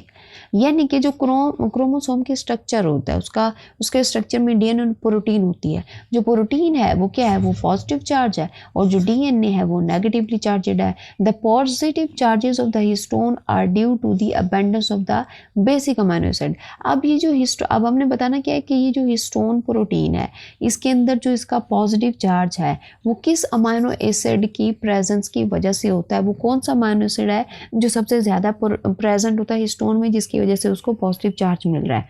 क्या वो हमारे पास आर्जिनिन एंड एलानिन है, आर्जिनिन एंड लाइसिन है, लाइसिन एंड एलानिन, या फिर मिथियोनिन या फिर एलानिन? तो इसका एग्जैक्ट आंसर क्या है जी, आर्जिनिन एंड दी लाइसिन। जब मैंने वन शॉट कराया था ना तो मैंने वहाँ पर ये भी बताया था कि ये पॉजिटिव चार्ज और नेगेटिव चार्ज ये क्यों है। ठीक है, तो मैंने आप लोगों को वहाँ पर क्लियरली बताया था। नहीं सुना तो आप लोग वहाँ पर सुन सकते हो। और अगर आप लोग यहाँ तक पहुँच गए तो प्लीज़ चैनल को लाइक, शेयर और इसको सब्सक्राइब भी लाजमी कर ले। नेक्स्ट हमारे पास है कि which of the following bacteria is use for developing vaccine against the tuberculosis. ठीक है, अब ये MCQ जो है वो कहाँ पर पूछा गया, नम्स में पूछा गया 2025 में। इसमें हमने ये बताना है कि जो ट्यूबरक्लोसिस वैक्सीन होती है यानी कि जो टीबी होती है उसकी जो वैक्सीन होती है उसको बनाने के लिए कौन सा बैक्टीरिया यूज़ होता है, माइकोबैक्टीरियम ट्यूबरक्लोसिस, इकोलाई या फिर साल्मोनेला टाइफा या फिर माइकोबैक्टीरियम बोविस। तो इसका एग्जैक्ट आंसर हमारे पास क्या है जी, माइकोबैक्टीरियम बोविस। ठीक है, ये है, यानी कि BCG वाली जो वैक्सीन लगती है ना, ठीक है ना, उसमें जो बैक्टीरिया होता है वो माइकोबैक्टीरियम होता है। नेक्स्ट है हमारे पास if a bacteria can grow in the presence और the absence of the oxygen, यानी कि ऐसा बैक्टीरिया जिसको ग्रो करने के लिए ऑक्सीजन चाहिए भी, ठीक है ना, ऑक्सीजन के साथ भी वो ग्रो कर लेगा, ऑक्सीजन के बगैर भी कर लेगा। It would be an. अब ये क्या हो सकता है, ये नम्स में पूछा गया है, एरोबिक, एन एरोबिक। ठीक है ना, अब एरोबिक अकेला हम नहीं कह सकते या फिर एन एरोबिक अकेला हम इसको नहीं कह सकते क्योंकि ये दोनों कंडीशन में एग्जिस्ट कर रहा है, या फिर फैकल्टेटिव एनारोबिक या फिर माइक्रो एरोफिलिक। ठीक है, तो इसका जो एग्जैक्ट आंसर है हमारे पास वो क्या है जी, फैकल्टेटिव एन एरोबिक। अब देखो भाई, जो फैकल्टेटिव एन एरोबीज होती है ना, ऑक्सीजन हो या ना हो दोनों कंडीशन में ये सर्वाइव कर लेते हैं। ठीक है, तो इसलिए इनको हम कहते हैं फैकल्टेटिव एन एरोबिक। नेक्स्ट हमारे पास है the process by which unwanted structure are engulfed and digested, यानी कि जो वेस्ट होता है उसको क्या कर लिया जाता है, इनगल्फ कर लिया जाता है, उसको डाइजेस्ट कर लिया जाता है within the lysosome is termed as. अब इस चीज़ को क्या कहते हैं कि जिसमें हम ये चीज़ों को इनगल्फ कर लेते हैं या फिर डाइजेस्ट कर लेते हैं through the organelle named as the lysosome, और इस प्रोसेस को हम क्या कहते हैं, ऑटोफेगी हम इसको बोलते हैं। क्या बोलते हैं हम जी, ऑटोफेगी। ऑटोफेगी में सेल अपने डैमेज ऑर्गेनेली को डाइजेस्ट करता है यूजिंग लाइसोसोम। ठीक है, ओके। नेक्स्ट हमारे पास है fluidity of the biological membrane, यानी कि सेल मेम्ब्रेन की जो फ्लूइडिटी होती है इज मेंटेन्ड बाय, ये नम्स में पूछा गया है। ठीक है, वैसे आपको पता होना चाहिए जो प्लाज्मा मेम्ब्रेन है वो MDCAT में नहीं है लेकिन नम्स में है, तो यहाँ पर उन्होंने सेल मेम्ब्रेन से जो है वो क्वेश्चन लिया है। तो फ्लूइडिटी किस वजह से होती है, ग्लाइकोप्रोटीन, सैचुरेटेड फैटी एसिड या फिर फॉस्फोलिपिड। तो इसका एग्जैक्ट आंसर हमारे पास क्या है जी, ये फॉस्फोलिपिड की वजह से हमारे पास यहाँ पर क्या होती है, इसकी फ्लूइडिटी होती है। क्योंकि फॉस्फोलिपिड को अगर हम देखें, ये लिपिड बाइलेयर होता है जो कि मेम्ब्रेन को फ्लूइड और फ्लेक्सिबल बनाता है। ठीक है, नेक्स्ट हमारे पास है कि which of the following independently reproduce in cell. नम्स में पूछा गया, यानी कि सेल के अंदर इंडिपेंडेंटली रिप्रोड्यूस होते हैं। उनको हमने क्या करना है कि उनको ऑर्डर मिले या ना मिले, खुद ब खुद क्या करते हैं, रिप्रोड्यूस मिलते हैं। क्या वो गोल्जी कम्प्लेक्स है, न्यूक्लियस है, क्लोरोप्लास्ट है या फिर ER है? तो इसका एग्जैक्ट आंसर क्या है जी, क्लोरोप्लास्ट है, क्योंकि क्लोरोप्लास्ट के अंदर उसका अपना क्या होता है, अपना उसका DNA होता है। सो दैट्स वाई ये इंडिपेंडेंटली रिप्रोड्यूस करते हैं। नेक्स्ट हमारे पास है कि skeletal muscle cell are having, ये नम्स में पूछा गया कि स्केलेटल मसल सेल में क्या होता है, less SER and more RER, more SER and less RER, या फिर equal amount of SER and the RER, या फिर no SER and the RER। तो यहाँ पर हमारे पास क्या होते हैं, ज़्यादा SER होते हैं और लेस अमाउंट में हमारे पास क्या होते हैं, RER होते हैं। देखो भाई SER जो होता है ये कैल्शियम को स्टोर करता है, और फिर जब हम काम कर रहे होते हैं, ठीक है ना, जब हम काम कर रहे होते हैं, जब मसल कंट्रैक्शन और रिलैक्सेशन होती है, तो इसी कैल्शियम को वो क्या करता है, रिलीज करता है। ठीक है, समझ आ गया। नेक्स्ट हमारे पास है the main function of the Golgi complex is, ठीक है ना, गोल्जी कम्प्लेक्स का मेन फंक्शन क्या है, packing in the processing cell secretion, ये मैंने अभी आपको पढ़ाया है। अच्छा, नेक्स्ट हमारे पास है all of the following are the function of the Golgi bodies. अब हमने ये बताना है कि इन सब में से गोल्जी बॉडीज का फंक्शन है, लेकिन कोई एक नहीं है इसमें से। तो हमारे पास वो कौन सा फंक्शन नहीं है, प्रोसेसिंग ऑफ द प्रोटीन ये होता है, ठीक है, प्लाज्मा मेम्ब्रेन फॉर्मेशन ये नहीं होता, सेलुलर रेस्पिरेशन या फिर लाइसोसोम ये होता है, ठीक है ना। ये हमारे पास ये ऑप्शन ए भी होता है, ठीक है ना, इसके फंक्शन में ये भी होता है, ये भी होता है। प्लाज्मा मेम्ब्रेन की फॉर्मेशन यहाँ पर नहीं होती, ठीक है, तो इसका option B will be the right answer. Next हमारे पास है कि which organelle of the cell is involve in the detoxification and detoxification of the toxin and poisonous compound. हमें पता है डिटॉक्सिफाई करने का काम किसका है, हमारे पास किसका होता है जी, स्मूथ एंडोप्लाज्मिक रेटिकुलम का होता है, ठीक है, मैंने अभी पढ़ा है। तो आप लोग यहाँ पर देख रहे हो कि जो भी MCQs हम यहाँ पर कर रहे हैं उनमें से सबसे ज़्यादा MCQs इन्हीं ऑर्गेनेलीज में से आए हुए हैं, जो ऑर्गेनेली अभी मैंने आप लोगों को ऊपर पढ़ाई हैं, ठीक है। तो इनको आपने जो है वो ध्यान से करना है, ज़रूर करना है। बाकी टॉपिक भी करने हैं, मैं आपको ये नहीं कह रही कि जो रिमेनिंग टॉपिक मैंने नहीं पढ़ा है वहाँ से MCQs नहीं आएंगे, वहाँ से भी कोई MCQ आ रहे हैं, लेकिन मोस्ट ऑफ द इम्पोर्टेंट ये टॉपिक है क्योंकि इनसे सबसे ज़्यादा MCQs आ रहे हैं। ओके, नेक्स्ट हमारे पास है glycoprotein are commonly found in. अब जो ग्लाइकोप्रोटीन होते हैं ये MCQ पहले भी आ चुका है, ठीक है, अब यहाँ पर ये KMU में पूछा जा रहा है। जो ग्लाइकोप्रोटीन होते हैं वो किस में होते हैं, ये प्लाज्मा मेम्ब्रेन के अंदर आपको मिलते हैं। नेक्स्ट हमारे पास है कि which structure enable the exchange of the material between nucleus and the cytoplasm. अब ये जो MCQ है वो पूछ रहे हैं कि मटीरियल का exchange between nucleus and the cytoplasm, यानी कि ये सेल है, ये न्यूक्लियस है, न्यूक्लियस से हमारे पास सेल में और सेल से न्यूक्लियस में ये जो मटेरियल का एक्सचेंज होता है ये किसके थ्रू होता है, plasma membrane, nuclear pore, lysosome, mitochondria. तो ये किस में होता है, न्यूक्लियर पोर के थ्रू होता है। न्यूक्लियर पोर भी मैं आपको पढ़ाकर आ चुकी हूँ। अच्छा, नेक्स्ट हमारे पास है कि the number of the chromosome in a haploid cell are. अब हैप्लॉइड सेल कौन सा सेल होता है, ऐसा सेल होता है जिसमें हाफ नंबर ऑफ क्रोमोसोम होते हैं, ठीक है ना। और डिप्लॉइड कैसा सेल होता है जिसमें हमारे पास जो है वो complete set of chromosome present होता है। ये काम पूछा गया, KMU में पूछा गया। देखो कितना इजी सवाल पूछा गया है। Half the chromosome in a normal body, double the chromosome नहीं होगा, क्वार्टर या फिर इक्वल, ये तीनों ऑप्शन हमारे पास रॉन्ग है। तो इसका करेक्ट ऑप्शन हमारे पास क्या है, ऑप्शन ए, ठीक है। नेक्स्ट हमारे पास है कि the contracted region of the chromosome that attach to spindle fibre is called. देखो पहले भी सेंट्रोमेयर के बारे में यहाँ पर पूछा जा चुका है, ठीक है। यहाँ पर हमारे पास क्या है कि सेंट्रोमेयर के बारे में पूछा जा चुका है कि जो सिस्टर क्रोमैटिड को जो है वो होल्ड करके रखता है उसको हम क्या कहते हैं, सेंट्रोमेयर। अब यहाँ पर इसी सेंट्रोमेयर से जो है वो यहाँ पर किसी और एंगल से सवाल पूछा गया है। अब हमने यहाँ पर ये बताना है कि contracted region of the chromosome that attach spindle fibre, पहले उन्होंने कहा था जो क्रोमैटिड को, ठीक है ना, जो सिस्टर क्रोमैटिड होते हैं उनको अटैच करने वाला सेंट्रोमेयर था। अब यहाँ पर स्पिंडल फाइबर जहाँ पर आकर अटैच होती है तो वो भी हमारे पास क्या होता है जी, वो भी सेंट्रोमेयर ही होता है। ओके, नेक्स्ट हमारे पास है what is the chemical composition of the chromosome. ये जो है ये 2025 में BUMHS में पूछा गया। अब आपको पता है क्रोमोसोम किस चीज़ से मिलके बने होते हैं, DNA एंड प्रोटीन से। आंखें बंद करके आप लगाएंगे ना, ठीक है। नेक्स्ट हमारे पास है कि during vesicle formation endoplasmic reticulum membrane. अब हमने यहाँ पर ये बताना है कि जो हमारे पास क्या होता है कि वेजिकल बनते वक्त ER मेम्ब्रेन क्या करती है, डिसॉल्व इन द साइटोसोल या फिर break down into the chemical component, expand and contribute to vesicle formation या move directly into the Golgi apparatus. तो ये क्या करती है, ये एक्सपैंड करती है and contribute to vesicle formation, ठीक है। जो ER मेम्ब्रेन होती है ना, ये बडिंग के थ्रू वेजिकल फॉर्म करती है जो गोल्जी को ट्रांसपोर्ट करती है, ठीक है। अच्छा, नेक्स्ट हमारे पास है 39th MCQ, a cell show green structure and large fluid area under the microscope.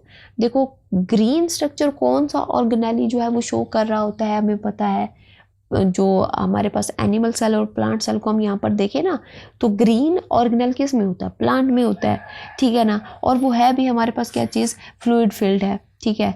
तो व्हाट डज दिस इंडिकेट, अब ये कौन सी ऑर्गेनेली की तरफ इशारा है, plant cell with chloroplast and vacuole, fungal cell without chloroplast, algal cell with chloroplast but lacking large vacuole, या फिर animal cell with small vacuole.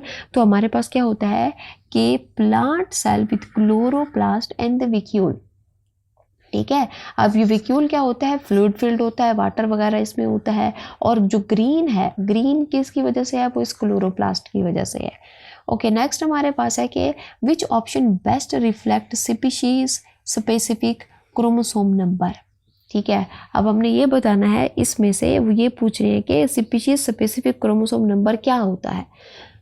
Same in all animal, भाई सेम तो होता ही नहीं है, क्योंकि आप जिस भी ऑर्गेनिज्म को देखोगे ना, उसकी बॉडी में जो है वो नंबर ऑफ क्रोमोसोम डिफर होते हैं, वेरीज बाय टिश्यू टाइप, या फिर fixed for each species more in larger organism. तो हमारे पास ये क्या होते हैं, ये फिक्स्ड होते हैं for each species, her species के लिए उनके अपने ही नंबर ऑफ क्रोमोसोम होते हैं।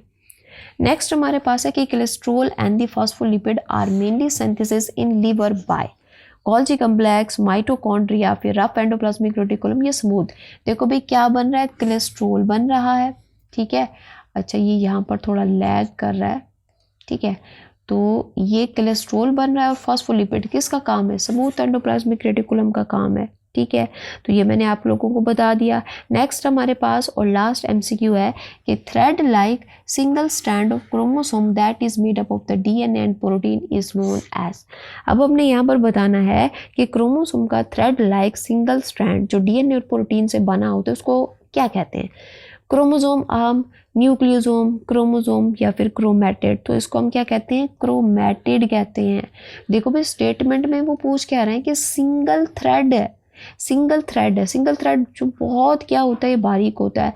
बिफोर सेल डिवीजन की बात हो रही है यहाँ पर, ठीक है ना। वो बना हुआ भी DNA और प्रोटीन से है, लेकिन वो क्या है, सिंगल है और वो बहुत बारीक होगा, तो उसको हम क्या कहेंगे, क्रोमैटिड कहेंगे। तो ये था आज का हमारा one shot according to the cell structure and the function. Hope के ये प्रूफ आप लोगों ने देख लिया होगा, आपको समझ आ गई होगी कि वाकई ही इन टॉपिक्स में सबसे ज़्यादा MCQ जो है यहाँ से पूछे जाते हैं। सो मिलते हैं नेक्स्ट वीडियो में, अपना रखिए ख्याल, अल्लाह हाफिज़।